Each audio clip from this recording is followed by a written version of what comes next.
Dear friends, कैसे हैं आप सब। मुझे उम्मीद है कि आप लोग अच्छे नहीं बल्कि बहुत अच्छे होंगे। फ्रेंड्स, आज के वीडियो में मैं किस बारे में बात करने जा रही हूँ आपने टाइटल में जान ही लिया होगा। मैं इस पर पहले भी शॉर्ट्स दे चुकी हूँ। मुझे उम्मीद है मेरे इस वीडियो से आप लोगों को कुछ नई जानकारी तो मिलेगी ही, साथ मेरा ये वीडियो मेरे सब्सक्राइबर की संख्या को थोड़ा और बढ़ाएगा। बड़ा ताज्जुब होता है, बड़ी हंसी आती है ये देखकर कि अगर किसी विदेशी एक्टर या एक्ट्रेस के बारे में कोई जानकारी दी जाए तो लोग बहुत चाव लेके सुनते हैं। लेकिन हमारे भारत में कितने ही बहुमूल्य रत्न, कितने ही अनमोल रत्न, कितने ही काबिल लोग अंधेरों में छिपे पड़े हैं, उनके बारे में कोई जानना नहीं चाहता। तो इंडियन होने के नाते और हिंदुस्तानी होने के नाते आप लोग प्लीज़ प्लीज़ मेरे इस वीडियो को ध्यान से सुनिए। फ्रेंड, जैसा कि हम सभी लोग जानते हैं कि कालिदास कालिदास एक महाकवि थे। कालिदास एक बहुत ही प्रसिद्ध नाटककार थे। कालिदास महाविद्वान थे। खंड काव्य उन्होंने लिखा, बहुत सी रचनाएं उन्होंने लिखी। साथ ही बहुत कम लोग हैं जो ये जानते होंगे कि कालिदास जी एक ज्योतिषी भी थे। जी हाँ फ्रेंड्स, कालिदास जी ज्योतिषी भी थे। इनसे जुड़ी और भी बातें करेंगे। इनका जन्म कहाँ हुआ था इस विषय में भी बात करेंगे। इन्होंने कौन कौन सी रचनाएं लिखी इस बारे में भी बात करेंगे। लेकिन साथ ही साथ सबसे रोचक प्रसंग इनका और विद्योत्मा का था। तो सबसे पहले हम लोग उसी बारे में बात करते हैं जहां से इनकी जिंदगी ने एक नया मोड़ लिया। तो क्या था विद्योत्मा का और इनका प्रसंग। विद्योत्मा कहीं की राजकुमारी थी। आप ये समझ सकते हैं कि उस समय लड़कियों में सबसे ज्यादा काबिल, सबसे ज्यादा विद्वान, सबसे ज्यादा ज्ञानवान अगर कोई थी तो विद्योत्मा थी। वो इतनी काबिल थी, इतनी विद्वान थे कि उसके उसके पिता को उसके पिता को ये शर्त रखनी पड़ी थी कि उनकी पुत्री को जो भी शास्त्रार्थ में हराएगा वो उसका विवाह उसी के साथ करेंगे।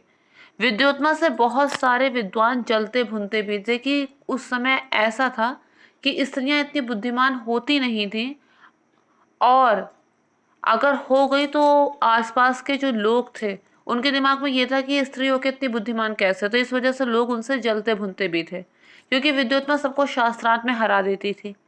अब जब पिता ने ये शर्त रखी कि जो उनकी पुत्री को शास्त्रार्थ में हराएगा उसी से उसका विवाह होगा, तो विद्योत्मा से हारे हुए जो विद्वान थे उन्होंने सोचा कि इसका विवाह एक ऐसे महामूर्ख से करा देंगे, ऐसे महामूर्ख से करा देंगे कि जिंदगी भर अपने कर्मों को रोएगी। ऐसा उनके मन में विचार आया, ऐसा उनके मन में कुविचार आया, जिसके चलते जिसके चलते उन्होंने एक ऐसे महामूर्ख की तलाश की जो सबसे ज्यादा मूर्ख हो, सबसे ज्यादा मूर्ख हो। तो उनकी तलाश तब पूरी हुई जब उन्होंने देखा कि एक आदमी, एक नवयुवक पेड़ पे बैठा उसी डाल को काट रहा है जिस पर वो बैठा हुआ है। लोगों ने सोचा कि उन विद्वानों ने सोचा कि इससे बड़ा मूर्ख तो हमें कोई मिल नहीं सकता, तो क्यों ना इसी को लिया जाए, इसी को ले चलते हैं विद्योत्मा के पास और कैसे भी करके इसका विवाह करा देते हैं।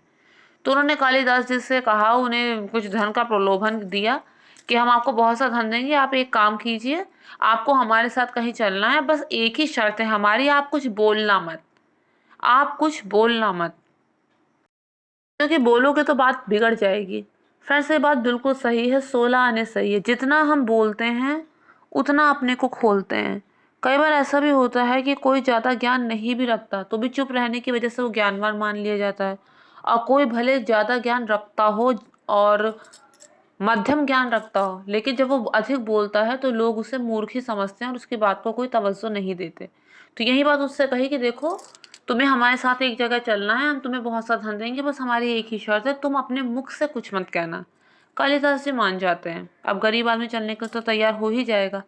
अब उसको राजमहल ले जाते हैं। वहां पे विद्योत्मा से कहते हैं कि देखिए, ये हम वहाँ विद्वान हैं और बस इनमें एक ही कमी है कि ये बोल नहीं सकते। सिर्फ एक कमी है इनमें कि ये बोल नहीं सकते, और ये महाविद्वान है, ये तुमसे शास्त्रार्थ करेंगे और हमें पूरा यकीन है कि तुम इनके सामने शास्त्रार्थ में टिक नहीं पाओगे। विद्योत्मा ने कहा कि अच्छा। फिर विद्योत्मा ने एक एक करके प्रश्न पूछने शुरू किए। विद्योत्मा ने अपनी एक उंगली दिखाई। विद्योत्मा ने अपनी एक उंगली दिखाई और उसे देख के कालिदास जी को लगा कि ये विद्योत्मा कह रही है कि मैं तुम्हारी एक आंख फोड़ दूंगी। तो कालिदास को मन में बहुत गुस्सा आ गया। उन्होंने कहा ये क्या है, अभी अगर मैं बोल बोल पा रहा होता, बोल सकता होता ना, तो अभी मैं कह देता, इसे जवाब दे देता इसका। लेकिन ये एक मेरी फोड़ेगी, चलो कोई बात नहीं, बोल नहीं सकता, मैं अभी इसे दिखाता हूँ। तो कालिदास जी ने क्या किया, अपनी दोनों उंगली आगे रख दी और कहा, मतलब उनका मतलब ये था कि मैं तेरी दोनों आंखें फोड़ दूंगा, तू एक फोड़ेगी, मैं तेरी दोनों आंखें फोड़ दूंगा। इस पर विद्योत्मा ने कहा कि मैं कह रही हूँ कि ईश्वर एक है, ये दो उंगली कर रहे हैं। तो जो विद्वान थे उन्होंने कालिदास के तर्क को आगे बढ़ाते हुए कहा कि नहीं, ईश्वर दो हैं, आत्मा और परमात्मा। बाहरी जगत से ही ईश्वर को प्रमाणित किया जा सकता है। ईश्वर जो एक है वो हमारे अंदर है, लेकिन उसे बाहर लाने के लिए हमें दूसरी चीजों की भी जरूरत पड़ती है। ईश्वर एक नहीं, ईश्वर दो हैं, आत्मा और परमात्मा। अब विद्युत्मा अपना हाथ दिखाती है, हाथों की 5 उंगलियां दिखाती है। इस पर कालिदास जी को लगता है, वो कह रही कि मैं तुझे चांटा मारूंगी। तो कालिदास जी सोचते हैं मन ही मन कि तू मुझे चांटा मारेगी, मैं तुझे मुक्का मारूंगा, और वो मुट्ठी बना लेते हैं।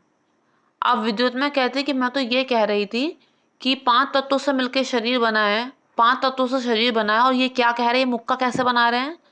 तो इस पर जो बाकी विद्वान थे वो कहने लगे कि ये कह रहे हैं कि 5 तत्वों से शरीर नहीं बना है, 5 तत्व जब मिल जाते हैं तब शरीर की रचना होती है।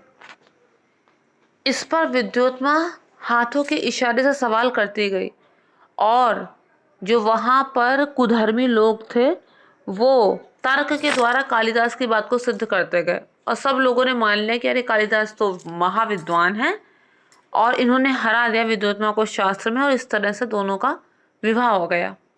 कालिदास जी उन्हें अपनी कुटिया में ले आए। भाई राजकुमारी थी, उनका विवाह हो गया, खुश थे। अब उसके बाद कुछ दिन बीतने के बाद ही उनके घर के बाहर एक ऊंट गुजरा। विद्योत्मा ने कहा कि मैं तत्, संस्कृत में कहा कि मैं तत्, लेकिन कालिदास जी को तो संस्कृत आती नहीं थी। उन्होंने कहा उट्र उट्र। इस पर विद्युत्मा जान गए कि ये तो महामूर्ख है, ये तो अनपढ़ आदमी है, किसने झूठ बोलकर मेरी जिंदगी बर्बाद कर दी है, ऐसा विद्युत्मा के मन में विचार आया। उसने कालिदास को खूब धिक्कारा कि तुमने मेरी जिंदगी बर्बाद कर दी, तुम महामूर्ख हो, तुम्हारी हिम्मत कैसे हुई, तुम अनपढ़ हो, तुमने कैसे ऐसा धोखा दिया। मतलब जितना वो अपमान कर सकती थी कालिदास का, उसने वो अपमान किया। और उसके बाद कहा कि जब ज्ञानी बन जाना, ज्ञान आ जाए तुम्हारे अंदर, तब फिर घर आना, और ऐसा कह के घर से बाहर निकाल दिया। फ्रेंड्स, उस समय लोगों के मन में, कितने लोगों के मन में साफ नियत हुआ करते थे। उस समय जो लोग होते थे वो कितना मान मर्यादा, कायदे कानून जानते थे। भाई कुटिया तो कालिदास जी की थी, और विवाह उनका विद्योत्मा से हुआ था, तो घर के मुखिया कौन थे? घर के मुखिया तो कालिदास जी हुए ना। और विद्योत्मा ने कालिदास जी को अपमानित करके बाहर निकाल दिया, और कालिदास जी एक शब्द नहीं बोले, क्योंकि वो जानते थे कि यहाँ पर गलती उनकी खुद की है, और विद्योत्मा जो उनसे कह रही है वो गलत नहीं कह रही है। इसलिए बिना कुछ कहे विद्योत्मा की बात को सच समझकर वो वहां से चले गए कि विद्योत्मा जो कह रही है वो सही ही है। तो इतनी मान मर्यादा उस समय लोगों में हुआ करती थी। अब कालिदास जी को दुख हुआ, लेकिन उस दुख में डूबे नहीं। उस दुख के सागर में डूबने के बजाय उन्होंने काली माता की तपस्या की, और जब काली माता प्रसन्न होकर प्रकट हुई तो उन्होंने उनसे विद्या का, ज्ञान का, बुद्धि का वरदान मांगा, और माता ने उन्हें उनका मन वांछित फल दे दिया, और कालिदास जी महाविद्वान बन गए।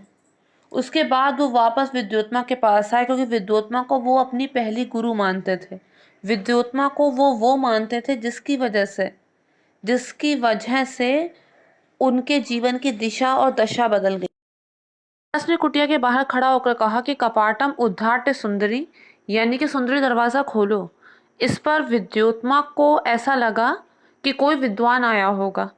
विद्योत्मा ने मन में सोचा अस्ति कश्चित वागी विशेषः, लेकिन जब उसने देखा कि वहाँ कालिदास खड़े हैं तो पहले तो वो बहुत ही हैरान रह गई, और उसके बाद वो बहुत ही प्रसन्न हुई। इस तरह से कालिदास और विद्योत्मा का यहाँ पर पुनर्मिलन हुआ।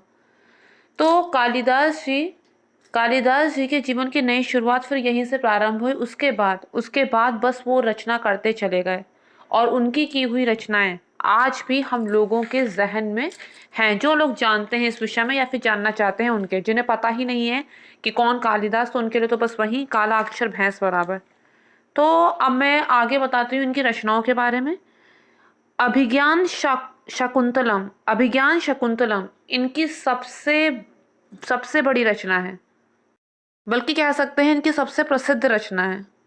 इस पे उन्होंने दुष्यंत और शकुंतला की प्रेम कथा के विषय में कहा है, और नाटक के बारे में हम इतना समझ सकते हैं कि जैसे कि उपन्यास होते हैं वो सत्य घटना से प्रेरित होते हैं, लेकिन सब कुछ सत्य नहीं होता।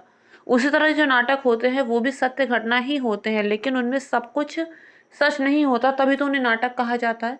तो फिर दुष्यंत और शकुंतला की प्रेम कथा थी ये अभिज्ञान शकुंतलम, जिसमें उन्होंने शकुंतला के जीवन में प्रकाश डाला है। इसमें ऐसा था कि जो मेनका थी जो विश्वामित्र की तपस्या भंग करने के लिए आई थी, इंद्र ने उन्हें भेजा था विश्वामित्र की तपस्या भंग करने के लिए। वो विश्वामित्र से यहाँ धरती पर आकर विवाह भी कर लेती है और उसके बाद उसकी पुत्री शकुंतला का जन्म भी होता है। वो यहाँ बहुत खुश होती है, वापस स्वर्ग नहीं जाना चाहती, लेकिन तभी इंद्र वहाँ पर आते हैं और उससे कहते हैं कि तुम अप्सरा हो, तुम धरती में नहीं रह सकती, और अगर तुम ऐसा करोगी तो तुम पत्थर की बन जाओगी, ना तो तुम वापस स्वर्ग ही आ पाओगी, ना यहाँ पे धरती की बन के रहोगी।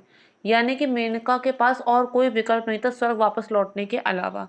वो अपनी नन्ही से 2 महीने बच्ची को विश्वामित्र को सौंप के वहां जाने से पहले अपनी सारी सच्चाई विश्वामित्र को बताकर जाते हैं कि मुझे इंद्र ने आपकी तपस्या भंग करने के लिए भेजा था और अब मुझे वापस लौटना है, मेरा लौटना अनिवार्य है। विश्वामित्र उसके इस धोखे को बर्दाश्त नहीं कर पाते हैं और वो उसी समय मेनका का त्याग कर देते हैं। अब तो उन्हें अपनी पुत्री से भी कोई सरोकार नहीं होता है, क्योंकि उनका मन इतना ज्यादा दुखी और इतना ज्यादा क्रोध से भरा हुआ होता है। शकुंतला शकुंतला की माँ मेनका उनसे बार बार अनुरोध करती है कि इस पुत्री को कौन देखेगा, ये दुमुही है, असहाय है, मैं वन में कैसे छोड़ के चली जाऊं। इस पर विश्वामित्र कहते हैं कि भगवान के होते हुए कोई भी असहाय नहीं है, वो अवश्य किसी को इसका पालन पोषण करने के लिए भेज देंगे। एक बार पहले भी मैं तुम्हारी वजह से अपने लक्ष्य से हट चुका हूं और अब दोबारा नहीं। ऐसा कह के विश्वामित्र वहां से चले जाते हैं। मेनका को वापस स्वर्ग लौटना पड़ता है और इधर शकुंतला वही वन में रोती बिलखती हाथ पैर मारती है, लेकिन तभी संयोग से भगवान की कृपा से वहां पर कण्व ऋषि आ जाते हैं। कण्व ऋषि वहां पर आते हैं और उस नन्ही सुंदर से छोटी सी बालिका को देखते हैं और उसे अपने साथ ले जाते हैं। उसके बाद अपनी पत्नी गौतमी को उन्हें सौंप देते हैं। गौतमी उनका पालन पोषण सगी माँ से भी बढ़कर करती है। शकुंतला कुछ ही समय में आश्रम में सबके प्राण बन जाती है। अपने सुंदर रूप, अपने शील गुण और अपनी खूबियों की वजह से वो आश्रम में सबको प्रिय हो जाती है। तभी एक प्रतापी राजा दुष्यंत का वहां आगमन होता है। उनका शकुंतला के साथ गंधर्व विवाह भी होता है, लेकिन दुर्वासा ऋषि शकुंतला को किसी कारण वो श्राप देते हैं, जिसकी वजह से दुष्यंत उन्हें भूल जाते हैं।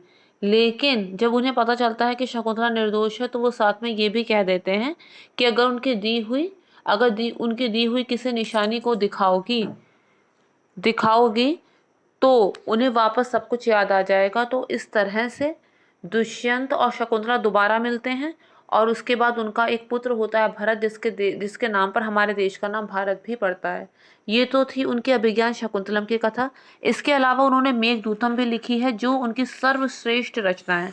कालिदास जो थे वो एक तरह से वैदर्भी रीति के कवि थे। मेघदूतम में उन्होंने उज्जैन के प्रति अपनी निष्ठा इतनी ज्यादा प्रकट की है कि लोगों ने ये अनुमान लगाया है कि वो उज्जैन के ही हैं, उनका जन्म स्थान उज्जैन का ही है।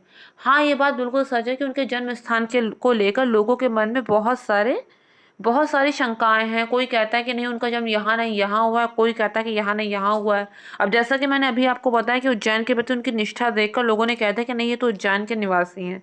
लेकिन कुछ लोग ऐसे भी कहते हैं, कुछ साहित्यकार ऐसा भी कहते हैं कि नहीं, उत्तराखंड में रुद्रप्रयाग में एक कविल्ठा नाम का गांव था, वहां पर इनका जन्म हुआ है। इसके अलावा इन्होंने जो रचनाएं लिखी हैं, उनकी रचनाएं जो हैं वो है कुमार संभवम और रघुवंशम ये महाकाव्य थे जिनकी इन्होंने रचना की है।